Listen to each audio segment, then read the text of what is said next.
The rough road to the White House may begin in Iowa, but all eyes are now firmly planted on New Hampshire. After nearly 1,000 campaign events, more than $12 million in television ads, and seven different frontrunners, the first results are in, and Mitt Romney is just barely in the lead. Today, he got an additional boost. I'm really here for one reason and one reason only, and that is to make sure that we make Mitt Romney the next president of the United States of America and New Hampshire. Thank you. So let's begin with you. Before we get to John McCain, I want to ask you about Michelle Bachmann. Bid for the nomination. Where do her supporters go now? Well, I think that's a great question. I mean, I don't know that there are that many to go anywhere, but this could be a game of inches if it becomes competitive and alternative. That could be a slice.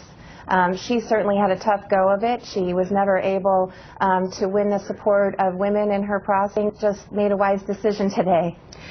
Simon, Jill touched on something interesting. Now the Republican Party must find that conservative alternative to Mitt Romney. Who is that? Is it Santorum? Well, right now, certainly Rick Santorum has the best shot. I mean, he had a great showing last night, came out of nowhere to match Mitt Romney's total. He seems to have a lot of momentum inside the Republican Party. He fits, ideologically, he fits the conservatives very well. The problem is he's got no organization, he's got no staff, he has no money, and he's going up against a pretty formidable machine that Mitt Romney's built. So there really isn't yet a perfect alternative to Mitt. And if there was, you know, they would have a real chance of winning. I mean, Mitt Romney seems stuck at 25%. The Republican voters know him well. They don't seem to like him very much. And he's got a lot of work to do to win this nomination. Jill, why don't Republicans warm up to Mitt Romney? Well, I think it's hard to know who Mitt Romney really is.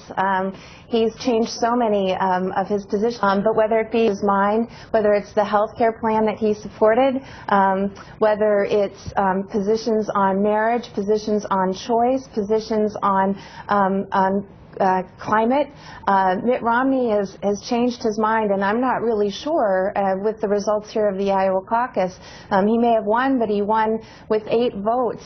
9 votes today would have been a completely different day for Mitt Romney, that the Republican electorate knows who he is, and they're clearly seeking an alternative, clearly. Simon, we mentioned John McCain. We showed them today together. Will his endorsement of Romney give him a boost within his own party? I mean, McCain is sort of like one of the elder statesmen. I think it'll be a little bit helpful. I think McCain is still popular in New Hampshire. I think a week from now it will be ancient history. I mean, Mitt Romney's going to have to win this thing on his own. I mean, he's very well known in the Republican Party. He ran last time. He's been running full-time, you know, essentially for 5 years now for president. And what's remarkable is that he's still at 25%. He actually got less votes last night in Iowa than he got 4 years ago. And so this is a guy who's been sort of picked over, if you want to say that, by the Republican audience. There's still incredible skepticism about him. And he's got a lot of work to do. I mean, he can win this thing. I mean, he can be the Republican nominee. But he's got a lot of work to do, and he's very fortunate that he's had such weak opposition.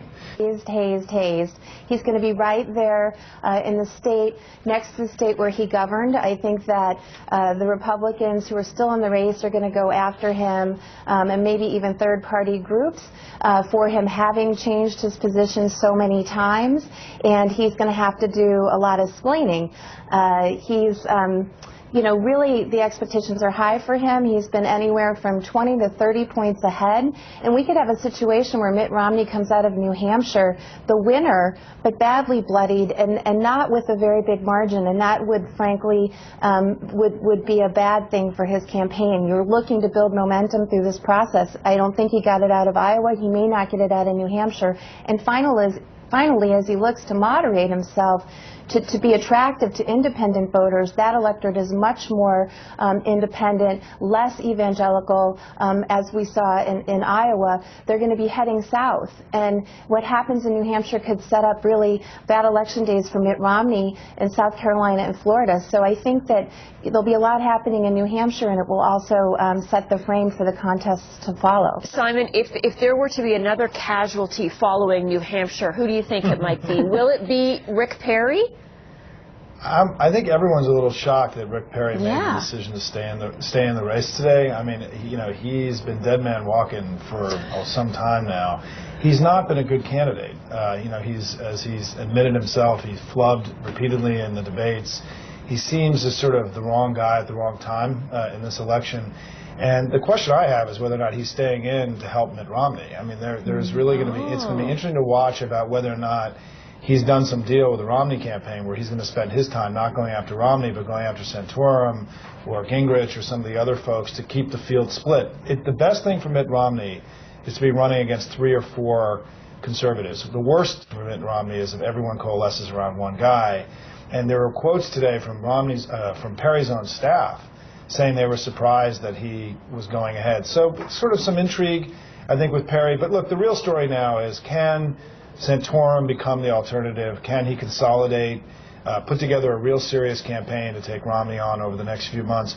Or can Romney end this thing in New Hampshire, South Carolina, and Florida over the next few weeks? If Romney doesn't end this thing by the end of January, this could go on, honestly, for 3, 4, 5 months, given the way the calendar's set up. Yeah, and it gives Santorum time to build a real campaign. So very critical time in the next few weeks in the Republican nomination process, certainly. And we will be watching with fascination. Simon Rosenberg, Jill Alper, thank you both for being with us tonight. Sure. Thank you so much, Marcia. Thank you. Thank you so much.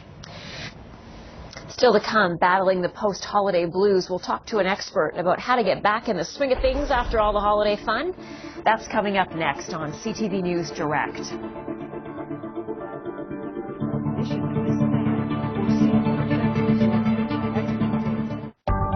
CTV News Channel, a division of Bell Media. Meet Andre. He wanted to lower his cholesterol, so he began eating foods with plant sterols every day, like Basel Proactive Calorie-Reduced Margarine. Plant sterols help lower cholesterol.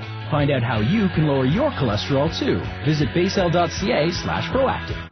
Love. Love. Love is louder. Love Is louder. than abuse, homophobia, Ignorance. Love is louder Than intolerance. than weakness. than hatred. Love. Love. Love. Love. Love is louder. Is louder. Is louder. Louder than fear. Oppression And racism. Love is louder than bullying. bullying. Bullying. Love is louder. If you need help, please call 1-800-668-6868.